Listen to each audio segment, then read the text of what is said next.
لا نبي بعده ولا رسالة بعد رسالته ولا شفيع له بعد شفيعته صلى الله تعالى عليه وعلى آله وأصحابه أجمعين أما بعد فأعوذ بالله من الشيطان الرجيم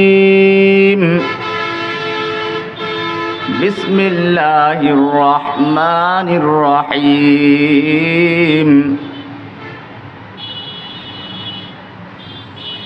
ما كان محمد أبا أحد من رجالكم ولكن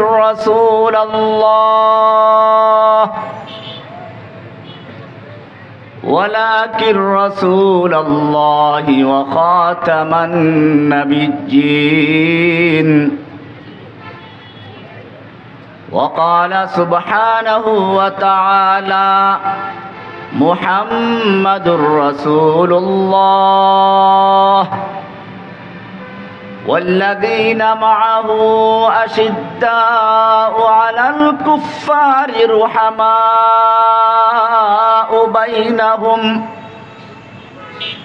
رحماء بينهم تراهم ركعا سجدا يبتغون فضلا من الله ورضوانا وقال رسول الله صلى الله عليه وسلم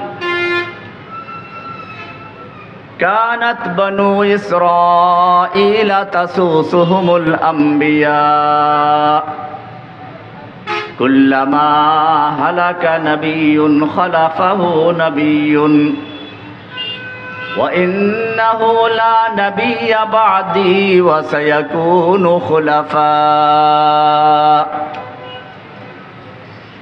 صدق الله تعالى وصدق رسوله النبي الأمي الكريم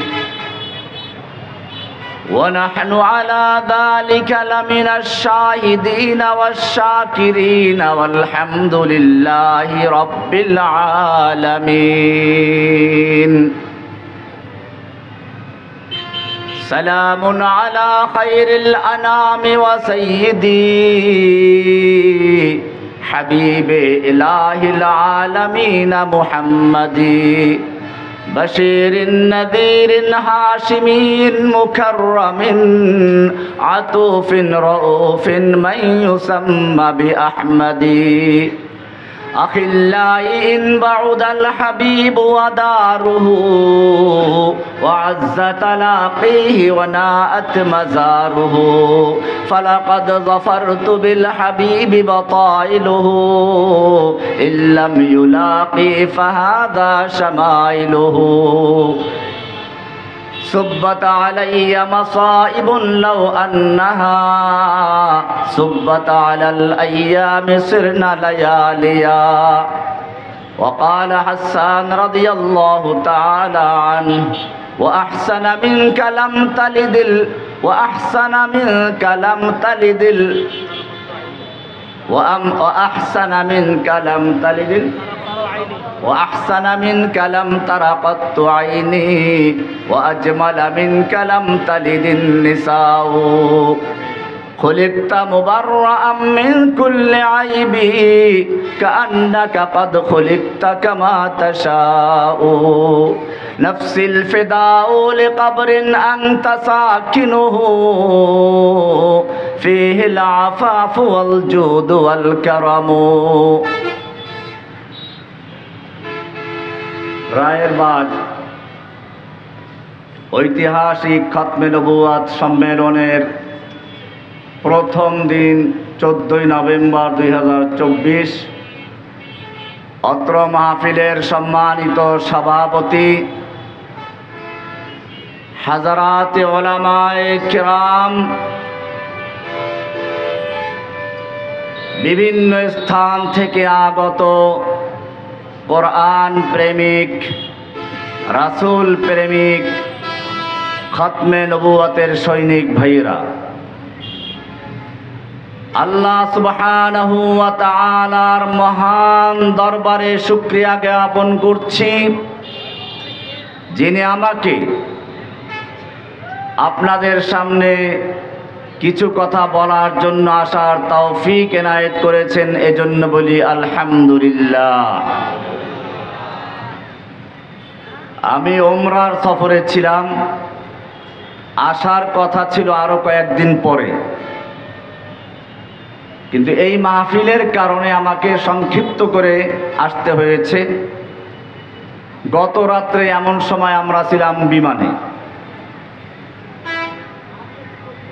আল্লাহর নবীর রওজা জিয়ারত করে কবিতাগুলো পাঠ করেছিলাম। খতমে নবুয়তের মাহফিল, আমি একটা উদাহরণ দিয়ে শুরু করব। একটা মাহফিলে পোস্টার করা হয়, পোস্টারের উপরে হেডলাইনে একজন বক্তার নাম থাকে। আজকেও যেমন উপরে প্রথম দিনের উপরে নাম আছে একজনের, নিচের দিকে অনেক বক্তাদের নাম আছে। মাহফিল যখন শুরু হয় তখন আগে আসে না পরে আসে? নিচের দিক থেকে বক্তারা আস্তে আস্তে শেষ দিকে চলে আসে। প্রত্যেক বক্তাই বলেন যে আমরা কিছু ভূমিকা পেশ করে গেলাম, সর্বশেষ প্রধান বক্তা আসবেন, তিনি সমাপনী বক্তব্য দিবেন। আল্লাহ সুবহানাহু ওয়া তাআলা নবুয়তের পোস্টার ছাপিয়েছেন। সেই নবুয়তের পোস্টারে হেডলাইনে সর্বপ্রথম এবং প্রধান ব্যক্তি যে ছিলেন, যার নাম লেখা ছিল হেডলাইনে, তিনি হচ্ছেন মুহাম্মাদুর রাসূলুল্লাহ সাল্লাল্লাহু আলাইহি ওয়াসাল্লাম। এরপরে নিচের দিকে অনেক বক্তাদের নাম ছিল। সেই বক্তারা কারা?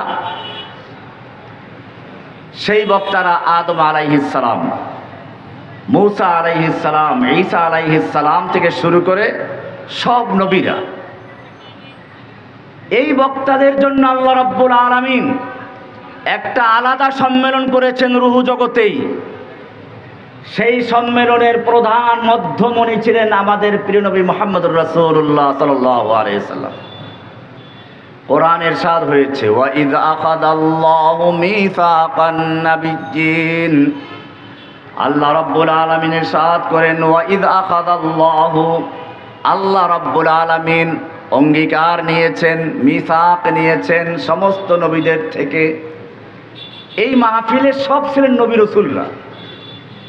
কোন এক কবি সুন্দর করে বলেছেন, খোদা খোদ মীরে মাহফিল বুদ মুহাম্মদ শামঈয়া মাহফিল। আল্লাহ রাব্বুল আলামিন ছিলেন ওই মাহফিলের প্রধান বক্তা, আর ওই মাহফিলের আলোচ্য বিষয় ছিলেন যাকে নিয়ে, তিনি হচ্ছেন আজকে আমরা যাকে নিয়ে আলোচনা করছি। সব নবীদের আল্লাহ রাব্বুল আলামিন একজন প্রধান মেহমানের পরিচয় করিয়ে দিচ্ছেন। ওয়াইদ আখাযাল্লাহু মিসাকান নাবিয়্যিন। আল্লাহ রাব্বুল আলামিন সব নবীদের সামনে পরিচয় করিয়ে দিলেন, তোমাদের এই মাহফিল দুনিয়ার মঞ্চে তোমরা যাবে বক্তব্য রাখার জন্য, তাওহীদের আলোচনা করার জন্য। কিসের আলোচনা? আমার পৃথিবীতে আমার তাওহীদের আলোচনা করার জন্য তোমাদেরকে পাঠাচ্ছি, তোমাদেরকে নবুয়ত দিব, রিসালাত দিব, সব দিব, কিন্তু শর্ত একটা, লা তুমিনুন্না বিহি ওয়া লা তানসুরুন্নাহ। আমার এই প্রধান বক্তা সর্বশেষে যাবেন। এই প্রধান বক্তা যখন যাবেন, তোমাদের কাজ হচ্ছে তার প্রতি ঈমান আনা, তাকে সাহায্য করা। লা তুমিনুন্না বিহি ওয়া লা তানসুরুন্নাহু। আমার প্রধান মেহমান যখন যাবেন, তখন তোমাদের নবুয়ত থাকবে না, রিসালাত থাকবে না, সব কিছু বাতিল হয়ে যাবে। তোমাদেরকে সেই নবীর প্রতি ঈমান আনতে হবে। লা তুমিনুন্না বিহি ওয়া লা তানসুরুন্নাহু, তার প্রতি ঈমান আনতে হবে, তাকে সাহায্য করতে হবে। কে বলছেন? কাদের সামনে? সব নবীদের সামনে আল্লাহ রাব্বুল আলামিন পরিষ্কার জানিয়ে দিলেন, লা তুমিনুন্না বিহি ওয়া লা তানসুরুন্নাহু। আমার প্রধান বক্তা যখন যাবেন তখন তোমাদের কাজ হলো তার প্রতি ঈমান আনা, তাকে সাহায্য করা। আআকরারতুম, তোমরা কি মেনে নিচ্ছ? সব নবীরা বললেন ক্বালু আকরারনা, আমরা মেনে নিচ্ছি। এরপর আল্লাহ বলছেন, ফাশহাদু ওয়া আকুম মিনাশ শাহিদিন, তোমরা সাক্ষী থাকো, আমিও তোমাদের সঙ্গে সাক্ষী আছি। এরপরে মাহফিল শুরু হয়ে গেল। পৃথিবীর মাহফিল চলতে থাকলো। প্রধান মেহমান যদি বড় বক্তা হয়, বড় কেউ হয়, মঞ্চটা বড় বানানো হয় কিনা? প্রধান বক্তা আসবেন, এই জন্য মঞ্চ দরকার। মঞ্চটা তো হবে কোথায়? যেহেতু তিনি বিশ্ব নবী, পৃথিবীর মাঝখানে মঞ্চ তৈরি করার জন্য হুকুম করলেন ইব্রাহিম আলাইহিস সালামকে। ইব্রাহিম আলাইহিস সালাম তার ছেলেকে নিয়ে কাবা নির্মাণ করলেন। এটা মূলত প্রধান বক্তার আগমনের স্থান। আমরা ইব্রাহিমের দোয়া থেকেই দেখব, ওয়াইদ ইয়ারফাউ ইব্রাহিমুল কওয়াইদা মিনাল বাইতি ওয়া ইসমাঈল। ইব্রাহিম আলাইহিস সালাতু ওয়াস সালাম এবং ইসমাঈল মিলে খানায়ে কাবা নির্মাণ করছেন। আর দোয়া করতে লাগলেন তিনটা দোয়া। রব্বানা তাকাব্বাল মিন্না ইন্নাকা আনতাস সামিউল আলিম। ও রব্বুল আলামিন, আমি আমার পুত্র মিলে, দুইজনে মিলে তোমার ঘর তৈরি করেছি, কাবা তৈরি করেছি। তোমার প্রধান মেহমানের জন্য আমরা কাবা নির্মাণ করেছি, মঞ্চ নির্মাণ করেছি। পৃথিবীর মাঝখানে তোমার সেই মেহমানের জন্য ঘর তৈরি করেছি। সব কিছু করলাম, যে কবুল না হয় কেমনে হবে?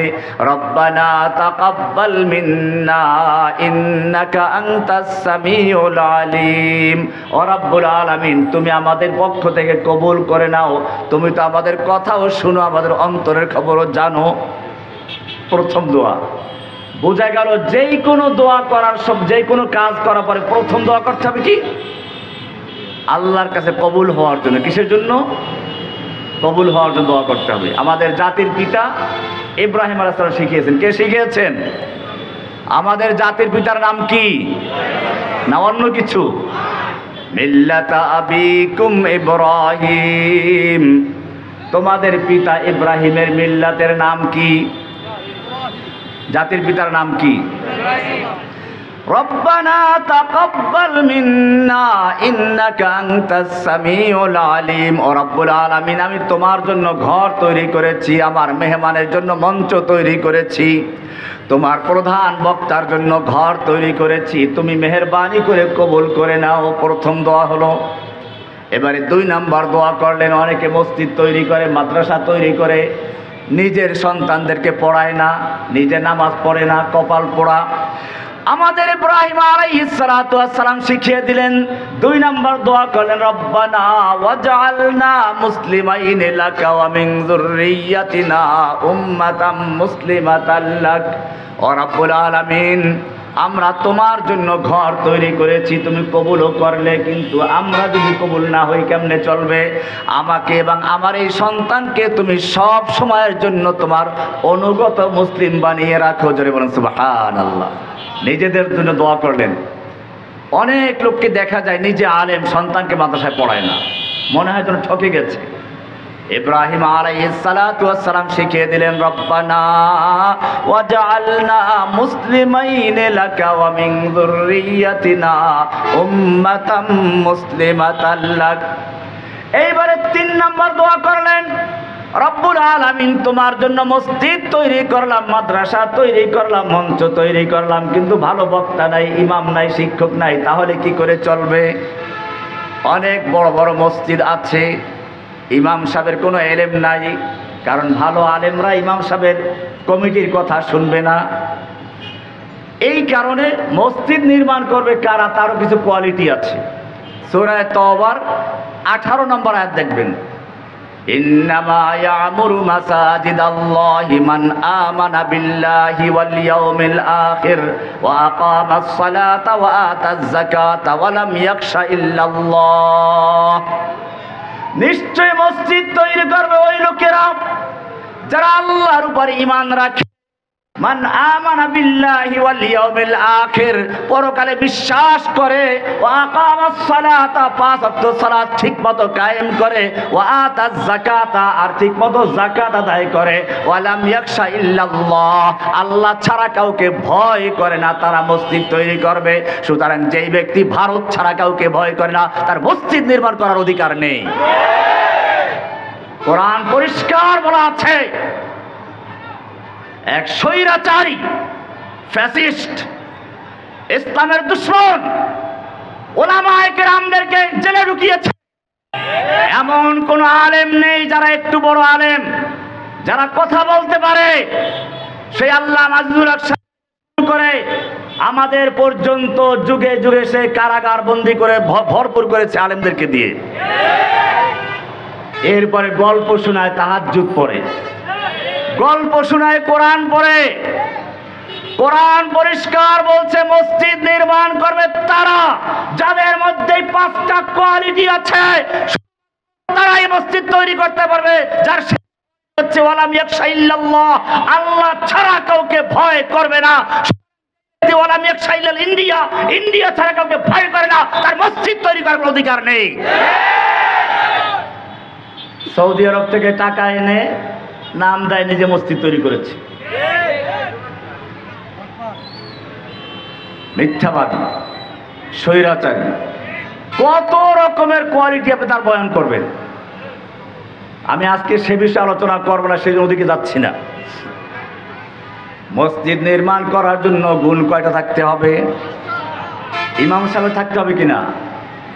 এখন ইমাম সাহেব যদি হয় ওয়ালাম ইয়াখশা ইল্লাল কমিটি, তাহলে কেমনে হবে? ওয়ালাম ইয়াখশা, আল্লাহ তাআলা পরিষ্কার বলেছে নির্মাণ করবে যারা, তাদের কোয়ালিটি কয়টা থাকবে? ইন্নামা ইয়ামুরু মাসাজিদাল্লাহি মান আমানা বিল্লাহি, 1 নম্বর কোয়ালিটি হচ্ছে সে আল্লাহর উপর ঈমান রাখবে। কার উপর ঈমান রাখবে? আমানা বিল্লাহি ওয়াল ইয়াউমিল আখির, পরকালে বিশ্বাস করবে, নইলে টাকা মেরে খাবে। পরকাল যদি বিশ্বাস না করে টাকা রাখবে মসজিদের, সব খেয়ে ফেলবে। এই জন্য বলা হলো আকামাস সালাতা, আল্লাহকে ভয় করে সে সালাত কায়েম করে, ওয়ালাম ইয়াখশা ইল্লাল্লাহ। এরপরে বলা হচ্ছে আল্লাহ ছাড়া অন্য কাউকে ভয় করে না। ভয় করতে হবে কাকে? ভয় করব কাকে? আমাদের জীবন মরণের মালিক কে? قل إن صلاتي ونسكي ومحياي ومماتي لله رب العالمين। আল্লাহ তাআলা বলছেন বলো, ইন্না সালাতি ওয়া নুসুকি, আমার সালাত, আমার কুরবানি, আমার জীবন, আমার মৃত্যু, মাহইয়া ওয়া মামাতি, আমার জীবন, আমার মরণ সব কার জন্য? লিল্লাহি রাব্বিল আলামিন, এক আল্লাহর জন্য। সুতরাং ভয় করতে হবে কাকে?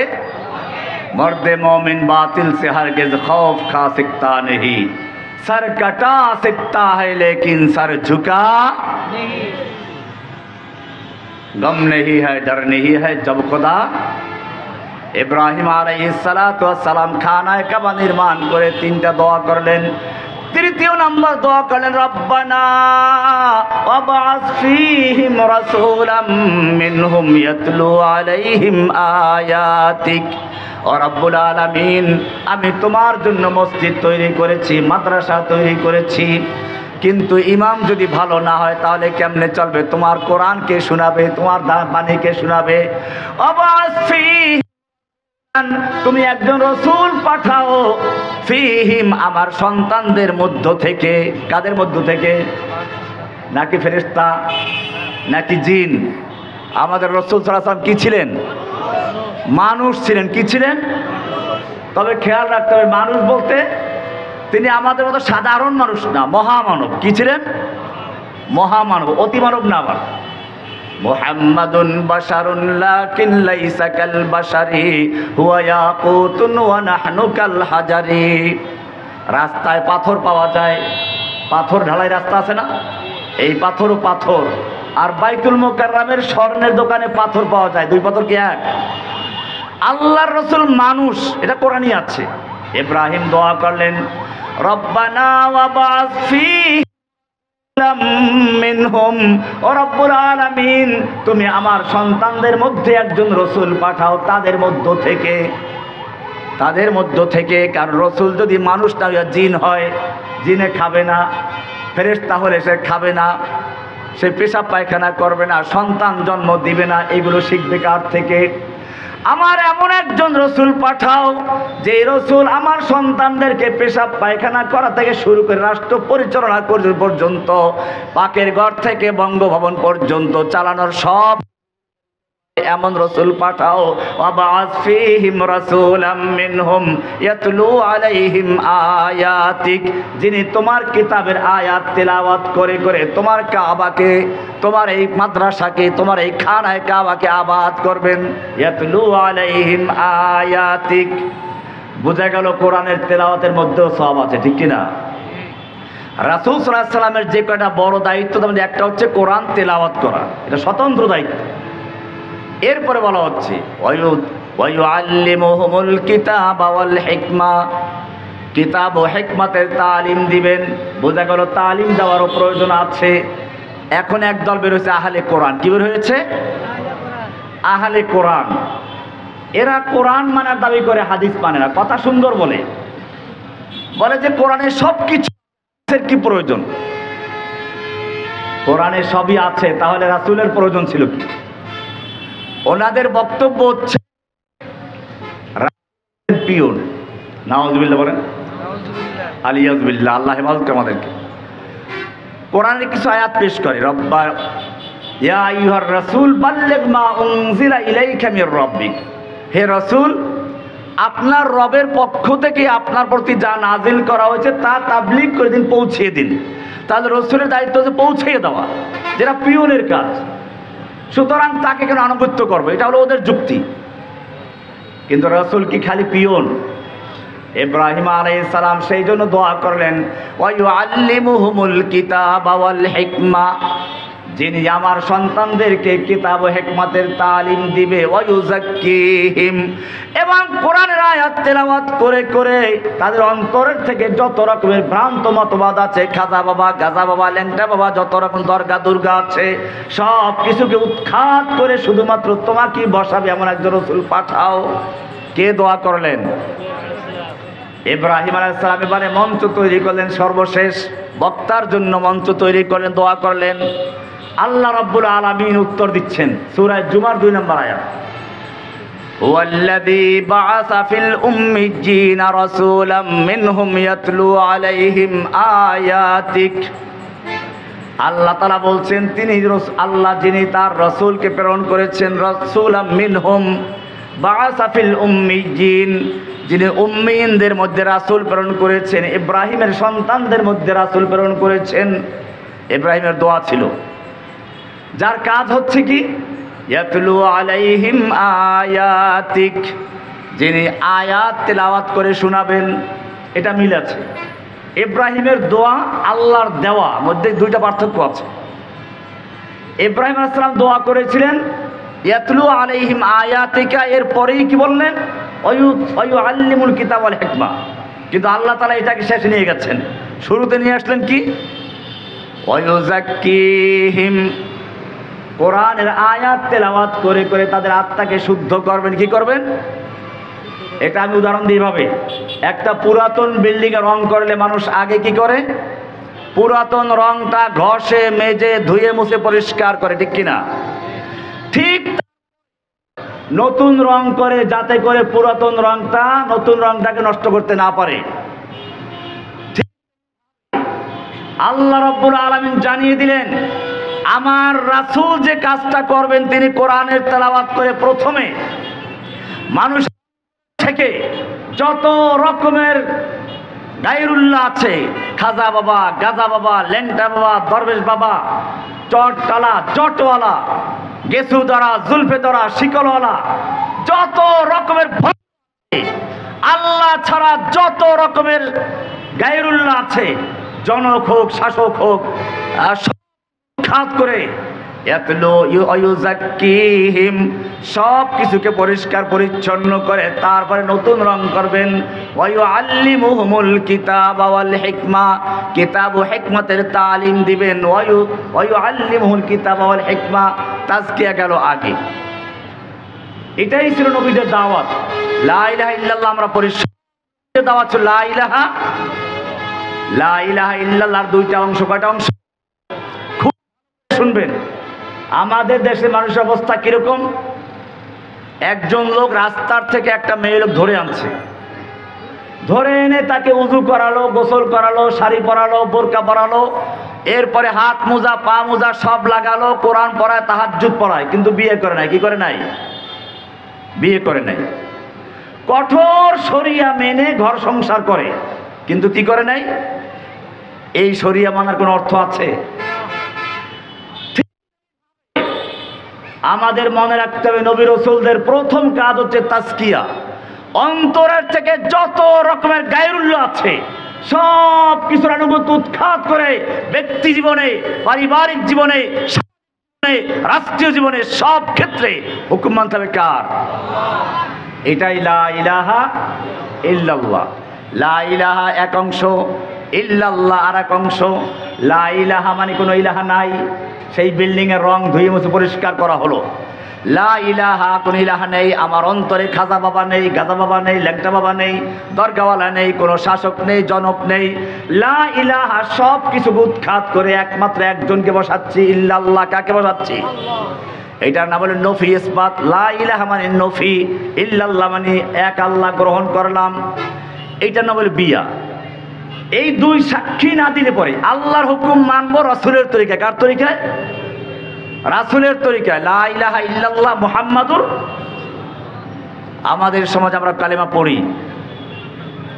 আবার আল্লাহর হুকুমটাকে আমরা মসজিদে গিয়ে মানি, ঠিক আছে, কোন আদালতে আছে, ব্যাংকে আছে। সুদ ইসলামে হালাল না হারাম? কোরআন পরিষ্কার বলেছে ওয়া হাল্লাল্লাহুল বাই'a ওয়া হাররামার রিবা। আল্লাহ সুদকে হারাম করেছেন, ব্যবসাকে হালাল করেছেন। আমাদের ব্যাংকে সুদ হালাল না হারাম? হালাল। কারা করেছে? তাই লা ইলাহা ইল্লাল্লাহ কই থাকলো? লা ইলাহা, নেই কোনো ইলাহ। আমার জীবনে আমি কারো হুকুম মানি না। হুকুম মানবো কার? ব্যক্তি জীবনে কার? সামাজিক জীবনে কার? রাষ্ট্রীয় জীবনে কার?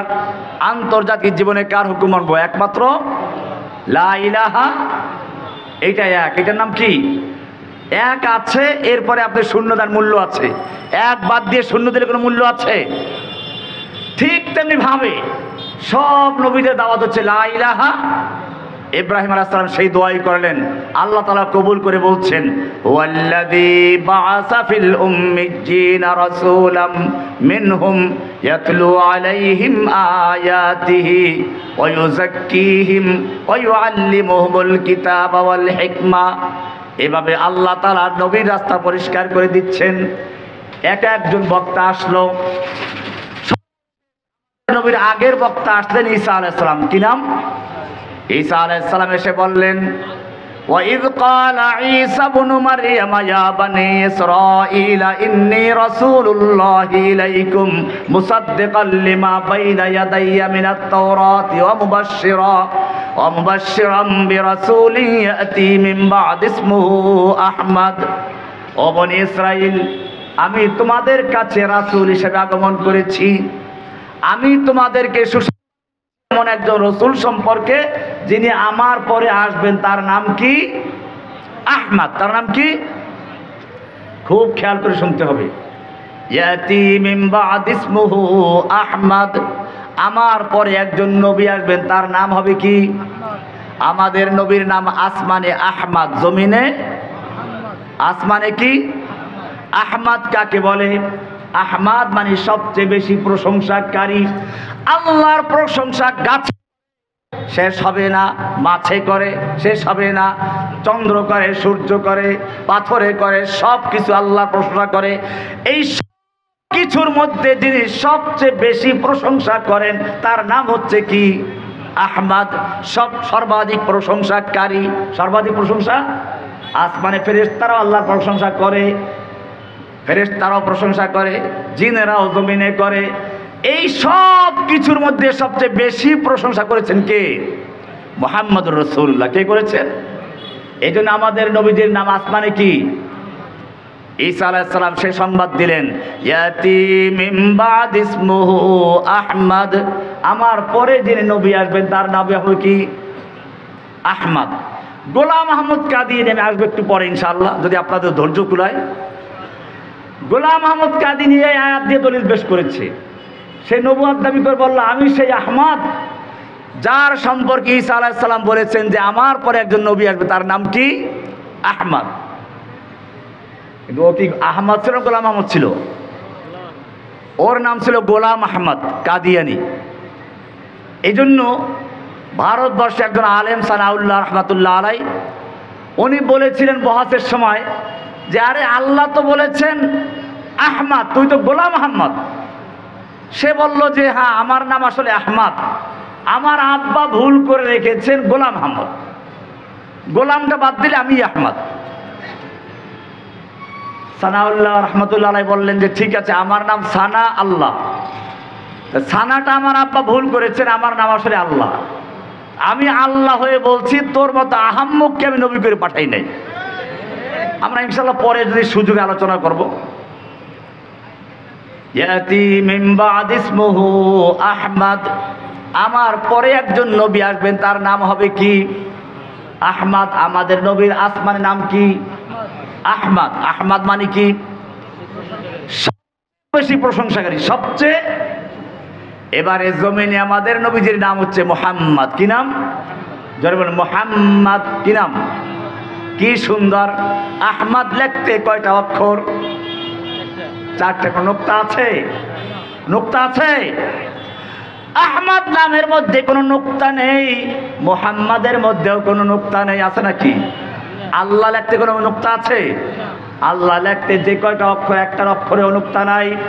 আল্লাহ রাব্বুল আলামিন জানিয়ে দিলেন, আমার নবীর নামের মধ্যে যেমন কোনো নুক্তা নাই, এমনি ভাবে নবীর চরিত্রের মধ্যেও কোনো কালো দাগের নাই, কোনো নুক্তা নাই। যেমন সুবহানাল্লাহ, ইন্নাকা লাআলা খুলুকিন আযীম, হে নবী আপনাকে আমি মহান চরিত্রের অধিকারী করে পাঠিয়েছি। সার্টিফাই করছেন কে? না দুনিয়ার কোন মেম্বার, চেয়ারম্যান?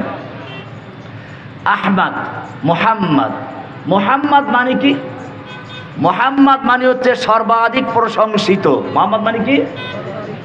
তার মানে জমিনে যত মানুষ আগমন করেছে বা যত কিছু তাদের মধ্যে যার প্রশংসা সবচেয়ে বেশি হয়েছে তিনি হচ্ছেন মুহাম্মদ। তিনি কি?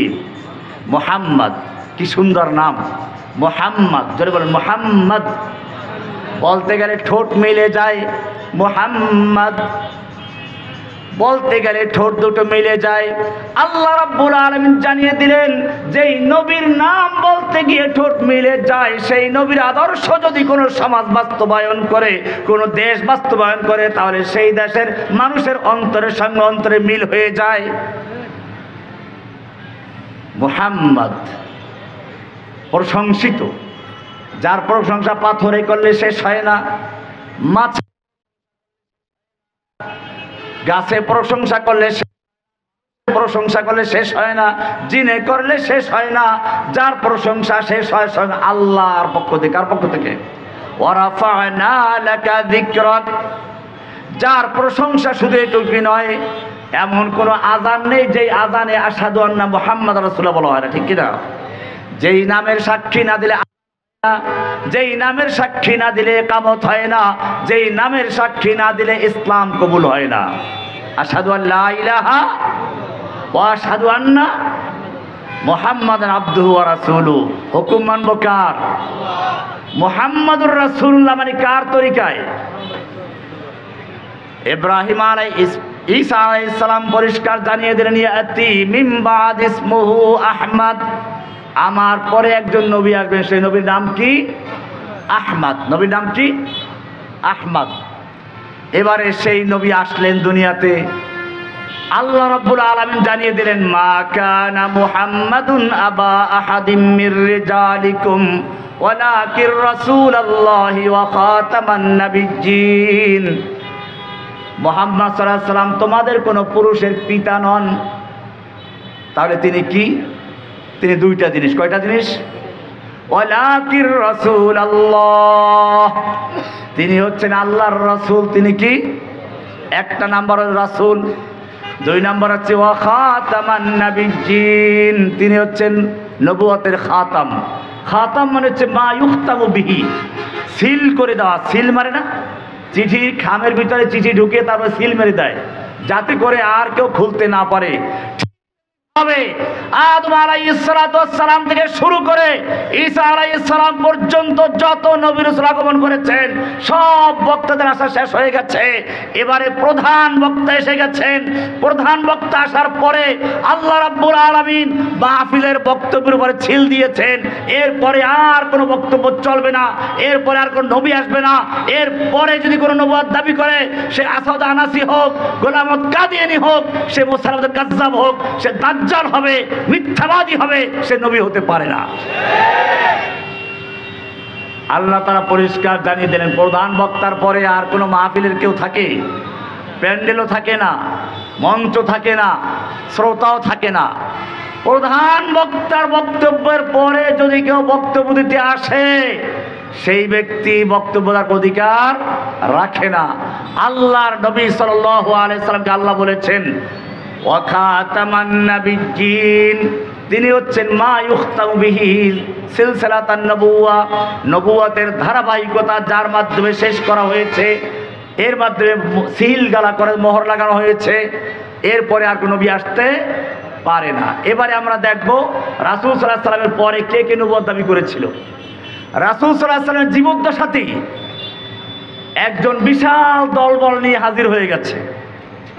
এসে বলল, হে মুহাম্মদ সাল্লাল্লাহু আলাইহি সাল্লাম, আপনি যদি আমাকে আপনার মৃত্যুর পরে নবী বানিয়ে যান, তাহলে আমি ইসলাম কবুল করব। আল্লাহর নবীর হাতে ছিল একটা আল্লাহর রাসূল সাল্লাল্লাহু আলাইহি সাল্লাম বললেন, আমার মৃত্যু পরে নবুয়ত নয়, এই যদি তুমি দাবি করো আমি তাও দিতে রাজি না। কিছুদিন পরে সে একটা চিঠি লিখলো আল্লাহর রাসূলকে উদ্দেশ্য করে, মিন মুসাইলামাতা রাসূলিল্লাহি ইলা মুহাম্মাদির রাসূলিল্লাহ, আল্লাহর রাসূল মুসাইলামার পক্ষ থেকে আল্লাহর রাসূল মুহাম্মাদের প্রতি।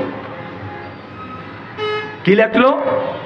আল্লাহর রাসূল মুসাইলামার পক্ষ থেকে আল্লাহর রাসূল মুহাম্মাদের প্রতি, সালামুন আলাইক ফাইন্নী কদ উশরিকতু ফিল আমর, আমাকে আপনার সঙ্গে নবুয়তের ব্যাপারে শরীক করা হয়েছে, অংশীদার করা হয়েছে।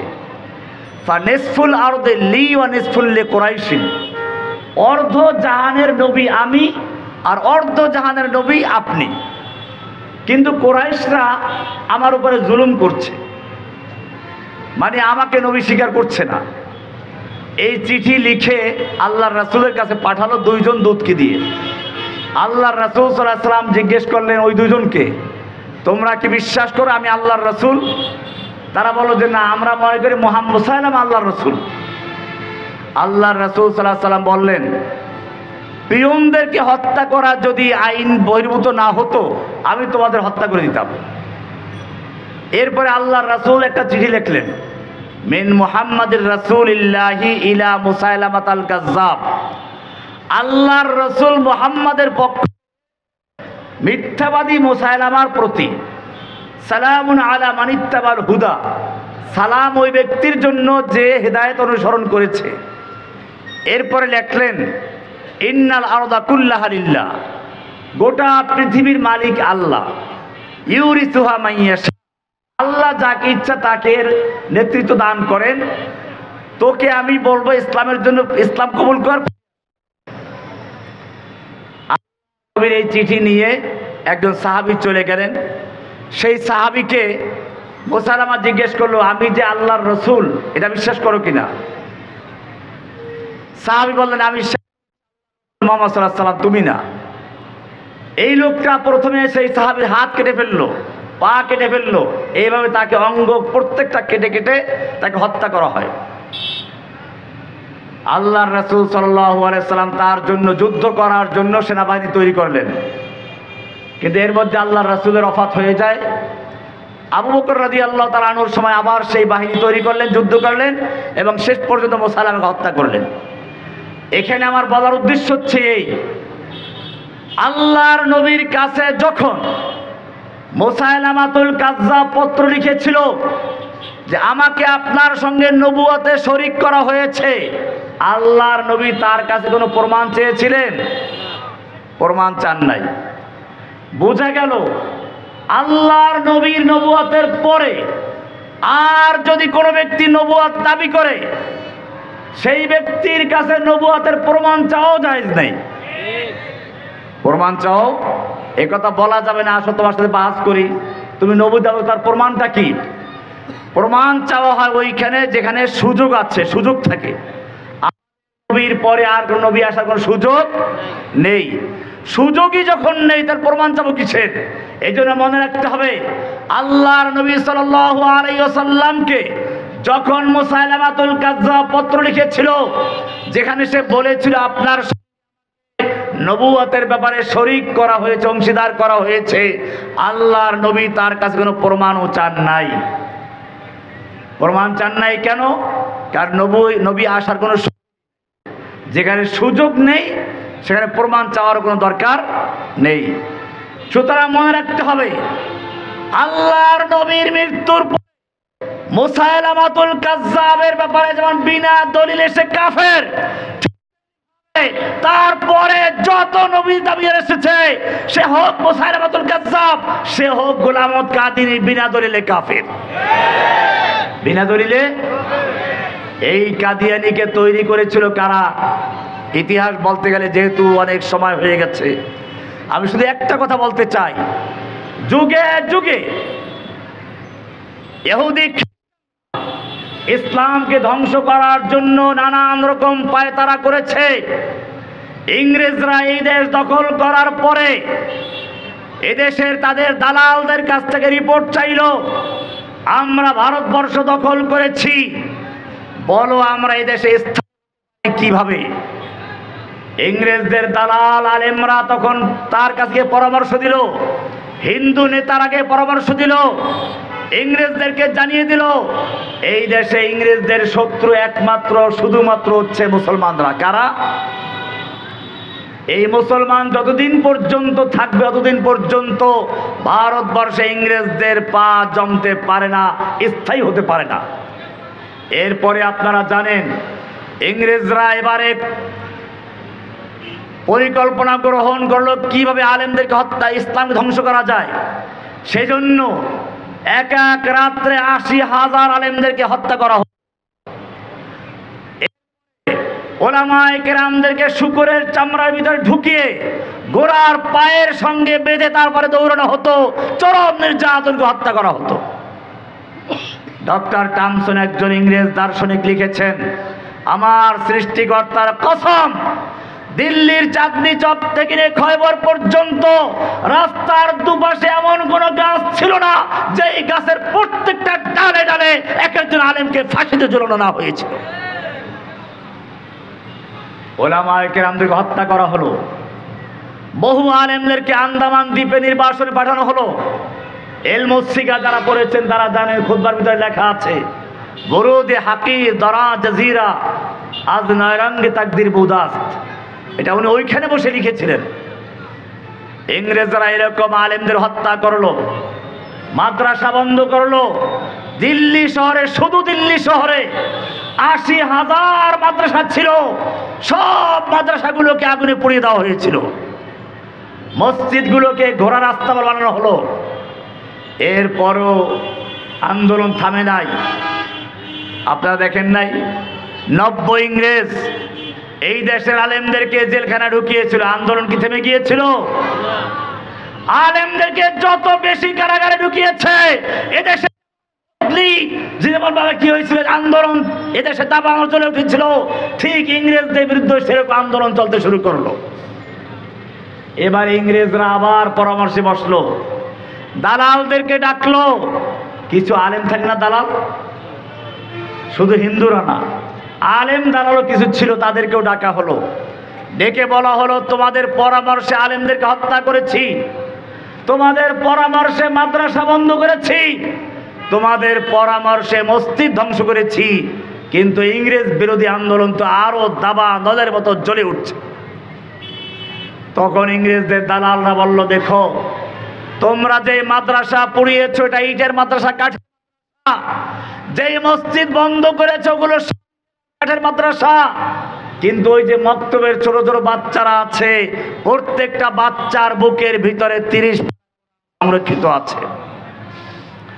ইউরিদুনা লিইউতফিউ নূরাল্লাহি বিআফওয়াহিহিম ওয়াল্লাহু মুতিম্মু নূরিহি ওয়ালাউ কারিহাল কাফিরুন।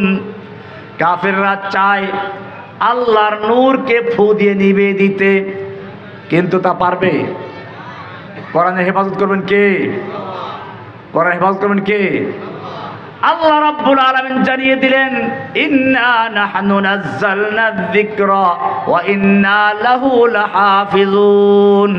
আমি কোরআন নাজিল করেছি, হেফাজত করার দায়িত্ব আমার নিজের। ইংরেজরা আলেমদের হত্যা করলো, মাদ্রাসা বন্ধ করলো, মসজিদ বন্ধ করলো, কোনো কিছুরই কাজ হলো না, আরো আন্দোলন দাবা দলে মতো জ্বলে উঠলো। এবারে ইংরেজরা পরিকল্পনা করলো, দালালদেরকে জিজ্ঞেস করলো কি করা যায়। তখন তারা বলল, এইভাবে শেষ করা যাবে না, যদি ইসলামকে ধ্বংস করতে হয় তাহলে একটা ভিন্ন কাজ করতে হবে, কিছু আলেম তৈরি করতে হবে, মাদ্রাসা তৈরি করতে হবে, ইসলামের মূলের আঘাত করতে হবে। এই যে ইংরেজদের পরিকল্পনা, সেই পরিকল্পনা একজন ছিল গোলাম আহমদ কাদিয়ানী। কি ছিল? আমাদের দেশেও দেখবেন বিগত সরকার এদেশে যারা কোরআন হাদিসের কথা বলে, সাইদি সাহেব বলেন, জসিমুদ্দিন রহমানি বলেন, মামুনুল হক সাহেব বলেন, সাখাওয়াত হোসেন রাজি বলেন, মনির হোসেন কাসিমি বলেন, গুনবি বলেন, হারুন জাহার বলেন, রফিক মাদানি বলেন, আলী আসার ওসামা বলেন, কাউকে ছেড়েছিল? কতজনের নাম বলবো? সারা বাংলাদেশের যেখানে যাই, যে আলেমদেরকে একটু মনে হয় কোরআন হাদিসের জ্ঞান রাখেন, কথা বলার যোগ্যতা রাখেন, প্রত্যেকটা একই কথা, আমিও জেলেছিলাম। জামিয়া ইউসুফ, কি নাম? আমিও জামিয়া ইউসুফের ছাত্র। ইউসুফ আলাইহিস সালাম জেলে ছিলেন না? এই জন্য জেলখানাকে বলা হয় ইউসুফ আলাইহিস সালাম ইউনিভার্সিটি। ইউসুফ, হাসিনা, ফেরাউন যেমন ইউসুফ আলাইহিস সালামকে জেলখানা ঢুকিয়েছে, ঠিক আমাদের নব্য ফেরাউন হাজার হাজার আলেমদেরকে জেলখানা ঢুকিয়েছিল। জেলখানায় ঢুকানোর পরে ইসলাম ধ্বংস করা সম্ভব হয় নাই। এইবারে ইংরেজরা মসজিদ তৈরি করো, মডেল মসজিদ, কিছু মডেল আলেমও তৈরি করতে হবে যারা জেহাদের বিরুদ্ধে ফতোয়া দিবে। গোলাম আহমদ কাদিয়ানী সেই একজন, একটা কিতাব লেখলো, প্রায় 80,000 ওর বক্তব্য। বাস্তবতা আল্লাহ ভালো জানে। ও বলছে যে আমি ইংরেজদের পক্ষে এত কিতাব লিখেছি, সেই বোঝা বহন করতে পারবে না। কিতাবগুলো ছিল কি জানেন? আমাদের দেশের একজনে 1 লক্ষ আলেমদের ফতোয়া নিয়ে একটা কিতাব লিখেছেন। জানেন না কে? নাম বললে অনেকে খেপে যায়, নাম নাই বললাম। 1 লক্ষ আলেমদের তুমি ফতোয়া রাখলা, ঠিক আছে। আল্লাহর নবীকে যখন গালিগালাজ করা হচ্ছিল, আল্লাহর নবীকে যখন তুচ্ছ তাচ্ছিল্য করা হচ্ছিল, আল্লাহর নবীকে নিয়ে কটূক্তি করা হচ্ছিল, তখন তোমার 1 লক্ষ আলেমদের ফতোয়া লেখার কোনো সুযোগ হলো না। যখন সেই সাতেমে রাসূল আল্লাহর নবীর কটূক্তিকারীদেরকে যখন একদল আলেম, একদল লোক, একদল আশিকে রাসূল ওদের পাওনা চুকিয়ে দিয়ে দুনিয়ার থেকে বিদায় করে দিল, তখন তোমার ফতোয়া লেখার প্রয়োজন হলো। ইংরেজদের দালাল গোলাম আহমদ কাদিয়ানী প্রথম এই কাজ করেছে। সেও লিখেছিল, জিহাদ কে নাম ছোড় দো আয়ে ভাইও, ইসলাম মে হারাম হায় কতল কিতাল। ও ভারতবর্ষের মুসলমানরা, ইংরেজরা হচ্ছে এই দেশের আল্লাহর ছায়া, আর সুলতান জিল্লুল্লাহ ফিল আরদ, আল্লাহর ছায়া। এরা ইংরেজরা হচ্ছে রহমত। এদের বিরুদ্ধে জিহাদ করা যাবে না, জিহাদ ফরজ না, জিহাদ বাতিল, এটা ফিতনা ফাসাদ। ইংরেজরা যে কৌশল নিয়েছিল, আজকের 90 ইংরেজরাও সেই কৌশল নিয়েছিল। গোলাম আহমদ কাদিয়ানী যেরকম ভাবে শেষ পর্যন্ত চ্যালেঞ্জ করেছিল যে আমি যদি মিথ্যা নবী হই, তার অপমান হয়ে মৃত্যুবরণ করি। সে তো পায়খানায় বয়ে মারা গেছিল। আমাদের দেশের কাদিয়ানীদের লিডার লেডি ফিরাউন, সেও বলেছিল পালায় না, কিন্তু খাবার রেখে, কিন্তু কাজ একটা করে গেছে, কাজ একটা করে গেছে। এই দেশের ইসলামকে ধ্বংস করার জন্য কিছু ফরিদউদ্দিন মাসুদকে রেখে গেছে, যারা এখনো তার পক্ষে স্লোগান দেয়। এদের কিছু দালাল এখনো রয়ে গেছে। আমাদেরকে মনে রাখতে হবে, ইংরেজদেরকে যেভাবে এদেশের তাওহীদি জনতা তাড়িয়েছিল, ঠিক তেমনি এখনো যে লেডি ফিরাউন দেশ থেকে চলে গেছে, তার দোষ তাদেরকে বাংলাদেশ থেকে বিতাড়িত করে সবগুলো দিল্লিতে পাঠিয়ে দেবেন। ইউরিদুনা লিইউতফিউ নূরাল্লাহ, তারা চায় আল্লাহর নূরকে নিভাতে চায়, ফুৎকার দিয়ে নিভাতে চায়। আল্লাহ তাআলা তার নূরকে পূর্ণ করে ছাড়বেন। গোলাম আহমদ কাদিয়ানী একজন সেই মিথ্যা নবী, যাকে ইংরেজরা তৈরি করেছিল। আমাদের মনে রাখতে হবে, এই ইংরেজ তৈরি করা নবী কিছু ওহী দাবি করেছিল। এখন সেই ওহীগুলো বলতে গেলে সময়ের প্রয়োজন। আমি একটা কিতাব লিখতেছি এর উপরে, এটা সেই পাণ্ডুলিপি হাতে আছে। আমি মদিনা শরীফ বসে লেখাটা শুরু করেছিলাম, তো ইনশাআল্লাহ সুযোগ হলে সেটার মধ্যে বিস্তারিত পাবেন, কার কি ওহী ছিল এবং কার কিভাবে মৃত্যু হয়, কাদের সাথে কি আলোচনা হয়েছিল। আমার আজকে এখানে লম্বা আলোচনা করার ইচ্ছাও নাই, শরীরের অবস্থা ভালো না, রাত্র অনেক হয়ে গেছে। আমাদের মনে রাখতে হবে, ইসলামকে পরিবর্তন করার জন্য ইংরেজরা যে কৌশল নিয়েছিল, সেটা হচ্ছে ইসলামের পরিভাষাকে পরিবর্তন করে দেওয়া। যেমন মনে করুন, আজকে যে আমি জিজ্ঞেস করি ইসলাম মানে কি, আমাদের ধর্মের নাম কি? আমার ধর্মের নাম কি? ইন্নাদ-দীনা ইনদাল্লাহিল ইসলাম। আমাদেরকে আল্লাহ একটা দিন দিয়েছেন, সে দিনের নাম কি? ইসলাম। অর্থ কি? ইসলাম মানে দেখবেন, আপনারা তো সবাই জানেন, সেজন্য বলেছেন, ইসলাম মানিয়ে দেশের আম মুসলমান জানে শান্তি। অথচ মিজান মুন সাহেব পড়লে পরে মুন সাহেবে লেখা আছে আল ইসলাম মুসলমান সুদান গর্দান নেহাদান বতাত। ইসলাম মানে হচ্ছে এক আল্লাহর কাছে ব্যক্তি জীবনে, পারিবারিক জীবনে, সামাজিক জীবনে, রাষ্ট্রীয় জীবনে, আন্তর্জাতিক জীবনে, সব ক্ষেত্রে এক আল্লাহর হুকুমের কাছে আত্মসমর্পণ করার নাম কি? আর এরকম আত্মসমর্পণ করে যে, তার নাম কি? মুসলিম। তার নাম কি? আমাদের পরিচয় কি? আমাদের পরিচয় কি? মুসলিম। কোরআনে পরিষ্কার বলা আছে, মিল্লাতা আবিকুম ইব্রাহিম হুয়া সাম্মাকুমুল।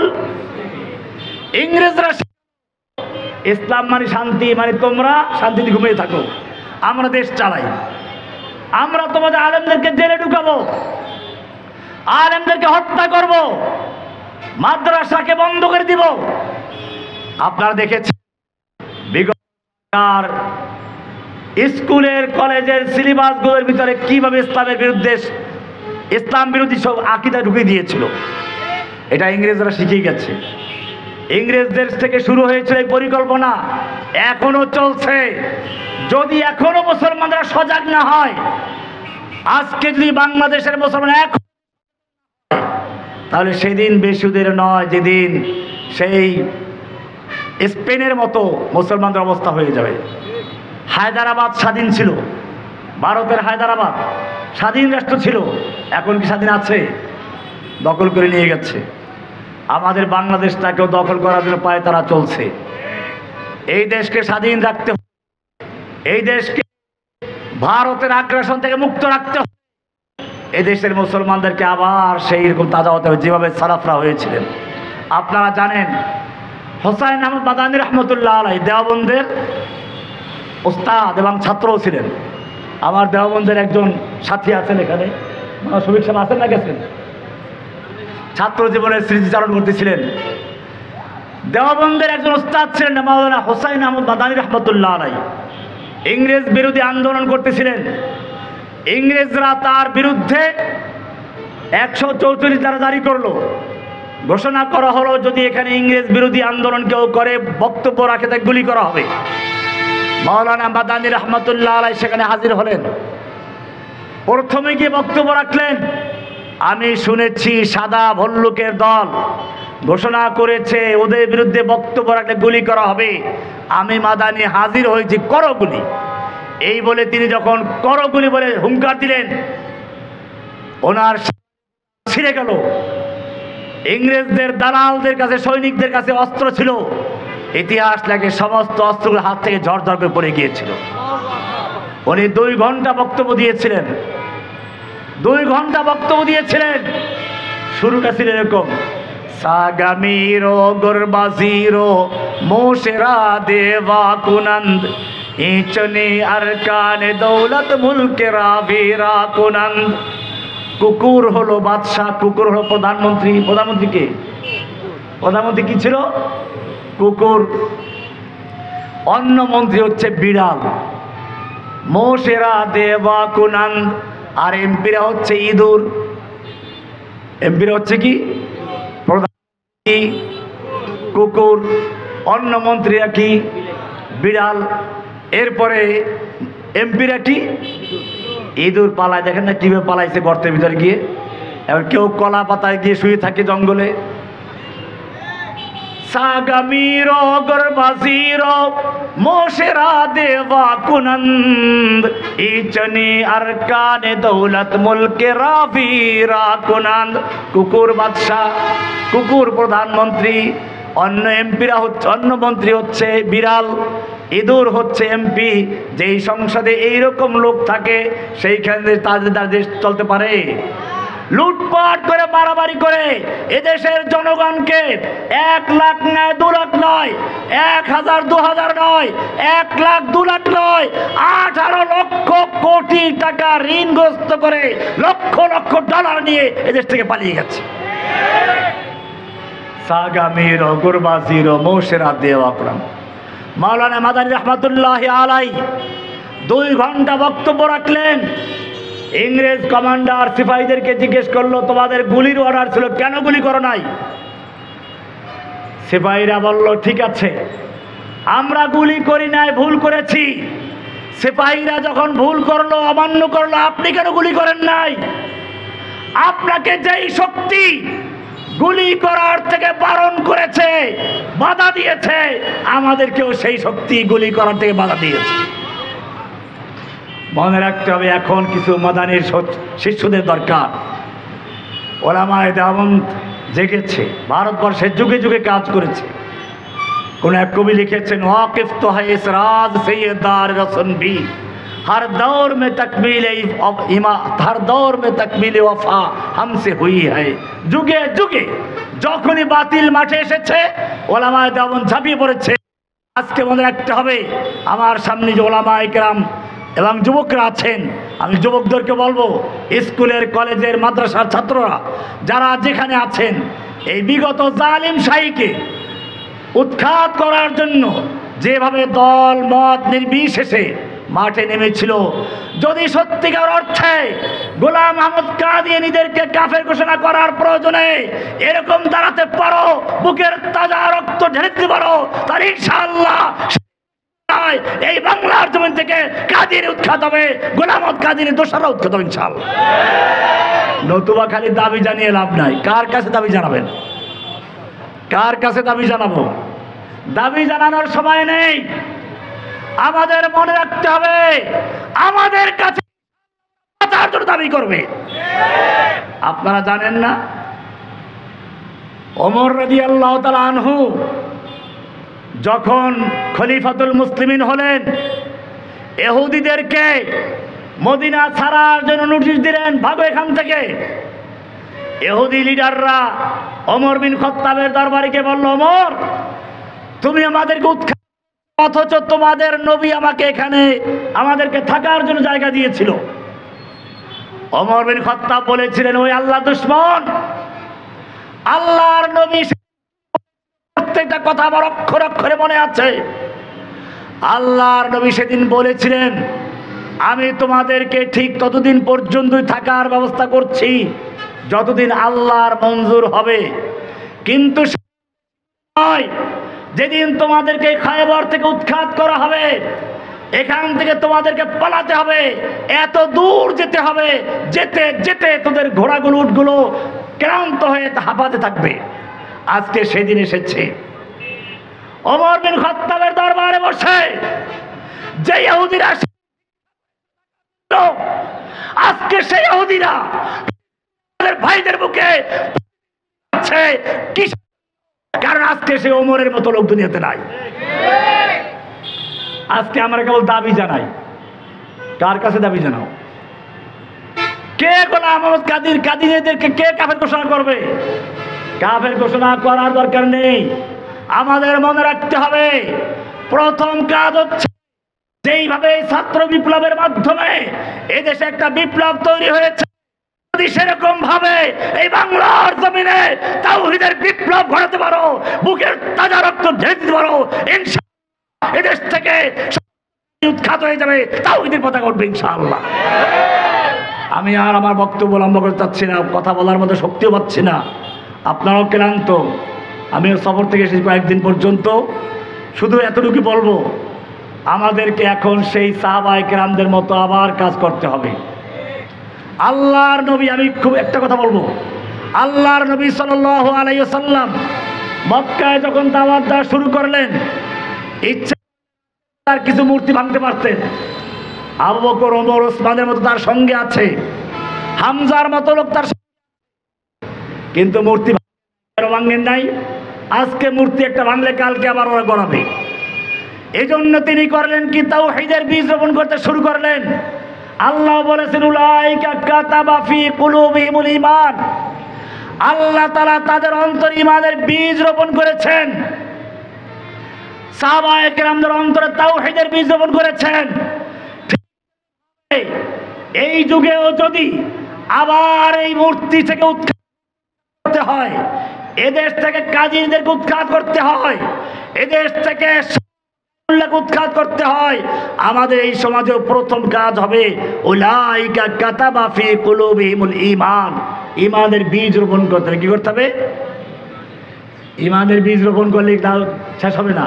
আল্লাহ তারপরে বলেছেন, ওয়াকাররাহা ইলাইকুমুল ওয়াইয়াদাহুম বিরূহিম মিনহু। ঈমানের বীজ রোপণ করার পরে এখানে কৃষকদের সাথে তুলনা করা যায়। একজন কৃষক প্রথমে খেতে চাষ দেয়, বীজ রোপণ করে, বীজ রোপণ করার পর সে ভুলে যায় না, আবার সার দেয়। আল্লাহ আল্লাহ তাআলা সেই ঈমানের বীজকে শক্তিশালী করেছেন রূহের মাধ্যমে। আমাদের মধ্যে একটা ঈমানের সার দিতে হবে, তাওহীদের দাওয়াত করার মাধ্যমে দিতে হবে। এরপরে ওয়াযায়্যানাহু ফি কুলুবিকুম, অন্তরের ভিতরে আগাছা পরগাছা বাছাই করতে হবে, শিরক বিদআত থাকতে পারবে না।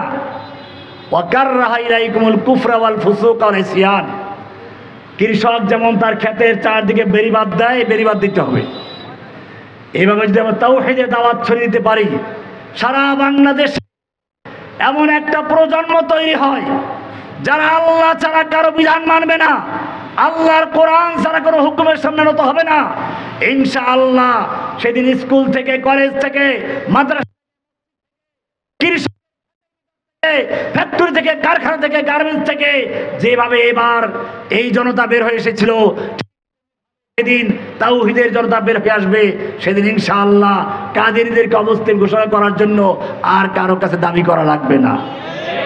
सबक पर फिर सदाकत का, अदालत का, शजाअत का लिया जाएगा काम तुझसे, दुनिया की इमामत का। व आखिर दावाना अनिल हम्दुलिल्लाहि रब्बिल आलमीन। अस्सलामु अलैकुम व रहमतुल्लाहि व बरकातुहू। दुरूद शरीफ अल्लाहुम्मा सल्लि अला मुहम्मद व सल्लि अला इब्राहीम व अला आलि इब्राहीम इन्नका हमीदुम मजीद। अल्हम्दुलिल्लाहि रब्बिल आलमीन वस्सलातु वस्सलामु अला सय्यिदिल मुरसलीन व अला आलिहि व सह्बिहि अजमईन। रब्बुल आलमीन।